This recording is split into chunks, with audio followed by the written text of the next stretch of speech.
The Woman King is the story of the Dahomey kingdom. They're fierce and proud warriors, the Agojie, and it has a strong emphasis on spirituality and voodoo and its importance in a thriving African-based culture and society. Now the movie starts off and we're following Naniska, the leader of the Agojie. And this movie is more so her story and her role, because her being the leader of the Agojie makes her the most powerful woman in Dahomey, even though she serves under King Gezu. And as we see throughout the movie, King Gezu actually defers and listens to her counsel more so than anybody else, because those two characters have a previous connection where she saved the king from his brother, who was a tyrant, and put the king on the throne, therefore forming their bond. So the time period that the story takes place in is during the transatlantic slave trade. And during that time, the Dahomey kingdom themselves were involved in the slave trade. They were one of the many tribes at the time capturing other Africans and selling them off to the slave trade. They got guns, they got gold, they have alcohol like whiskey, Agojie's favorite drink. You saw how Dahomey was thriving off the back of selling other Africans. And what I love that this movie does is, while it is the story of the Dahomey kingdom and their triumph over the Oyo clan, as well as the expansion of their kingdom, it doesn't shy away from the fact that they were involved in the slave trade. They were one of the most prosperous nations because of their involvement. And it's because of the Agojie that they were able to find and capture so many slaves to sell. You see, whenever they attack another village or they get in conflict with another African tribe, they will capture them and they will sell them off as slaves. But at the same time, while we're looking at this, and it's like, how could you sell your own kind? You also have to understand the situation that they were in. If they were not part of the slave trade, they would not have money to fund themselves, feed their people, have weapons, and therefore they would get captured by the Oyo and sold as slaves themselves. So it was kind of a dog-eat-dog world that the Europeans put them in. You either conform to the way our society functions, or you yourself will become a slave. We saw Malik's mother, who was a Dahomey, she was a slave as well. They were not immune to it, and that's why Naniska's relationship with the king is so important, because the king's brother, when he was king, he was not opposed to selling off Dahomey as well. So like I said, while the movie itself is a triumphant story about the Dahomey, we also have to put into context things how they were. And in this movie particular, they were trading with the Portuguese, and the Portuguese had a weird way of dealing with their slaves, which I can make a whole nother video about, because for some reason, every nation dealt with slaves differently. While also selling to the Portuguese though, the Dahomey would keep some of the slaves to themselves, or some people that they liberated from the Mahi tribes or the Oyo, like the women, and they would ask them, do they want to become Agojie? And that's how they keep growing their ranks.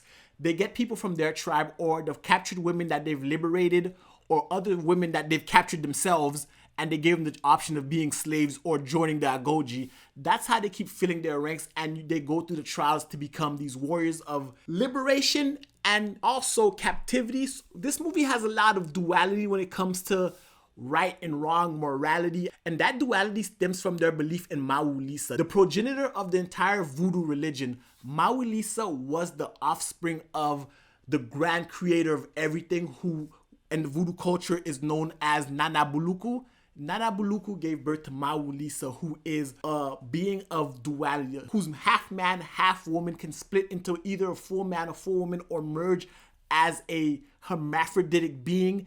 That is the mother of all the deities, all the laws of voodooism. And the Dahomey followed that to the T, to the point where King Gezu appointed Naniska the woman king so they can have that Mawulisa deity. Mawulisa is kind of funny also in naming, because Mawu is the woman and Lisa is the man. Lisa is the bringer of the sun and Mawu is the one who brings the moon. So you see that duality being played there, night and day, man and woman, liberation and captivity.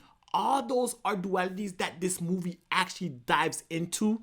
And with their heavy focus on spirituality and voodoo, you see how they really rely on it, and how it plays a prominent role in the movie, how the dream that Naniska has, and how that brings her to Oda, the man who raped her, the man who probably is the father of Nawi. We see how her dream brought her there. We see how when she brought the offerings to the deity, that gave her clarity and path, and she found her daughter again. And it's not just specific to the Dahomey kingdom, and we see around that time was also during the time of the Haitian Revolution, And voodoo itself played a major role in the Haitian Revolution, believing in that same deity, how they got that spirit, same commonality, spirituality. And even in Brazil, because we saw the Dahomey selling to the Portuguese to the point where the king of the Dahomeys can actually speak Portuguese and they have that relationship. So they're selling slaves to the Portuguese. The Portuguese are taking the slaves to their biggest colony, which is Brazil. And in Brazil, they also follow the same voodoo rituals as the Haitians, as well as the Dahomey, as well as the voodoo being practiced in Louisiana. They all have that same Mawulisa connectivity to each other. They all stem from the same branch. Haitian voodoo, Cuban Santeria, Brazilian Candomblé, all of them come from the same religion, and we see in those places how successful their revolutions are because of their ties to it, how those places were prosperous as well as colonies, as well as right after their revolutions, because of the tight knit of spirituality and following your ancestors' paths. All that is a duality that we also have to struggle with in the modern age. And the more spiritual you get, the more in tune you get with your culture, you'll see your life start to thrive and shine a different way. That's something that this movie really focuses on, and that's kind of a lesson we all can glean from that. But I don't want to take away from the focal point of the movie, which is the women, the Agojie, and their process. Naniska, her story of giving up her daughter because she was raped and was about to be sold, and she had to fight her way to freedom, and she had to become who she was. And when she was faced with the man who did this to her, she had to bury her own inner child, her own innocence, and give her child away and live with that pain and never grieve properly, which is something that women, specifically black women, back then and even in modern times still suffer through to this. And we also have the story of Nawi, her daughter.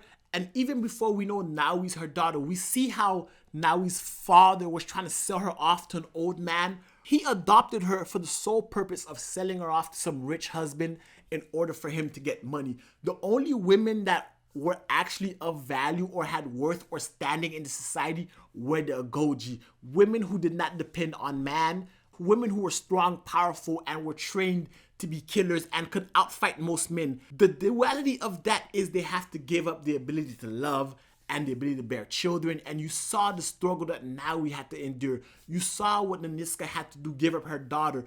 And again, that theme of duality playing itself there. You get to be powerful, strong, independent, away from no man. But at the same time, you really have to be away from no man. You can't love. You can't give yourself that option.